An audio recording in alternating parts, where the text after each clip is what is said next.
How to clear ChatGPT memories.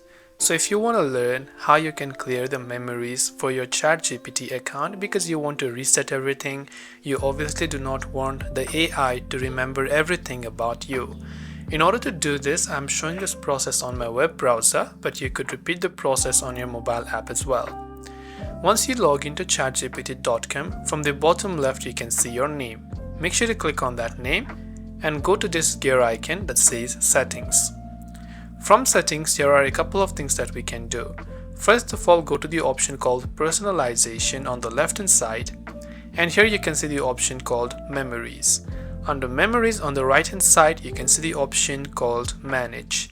Make sure to click the Manage option, and over here you can see a little 3 horizontal dots icon. Make sure to click on that icon, and here you can find the option to delete all the memories. So just click on it, it will ask you for a confirmation and select also delete all past versions of saved memories, and this cannot be undone. So once done, you can just click the delete all button to confirm the changes.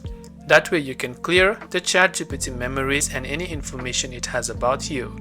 Hope this video helped you out. If it did help you, make sure to leave a like and subscribe to my channel. As always, thank you for watching and see you in the next video.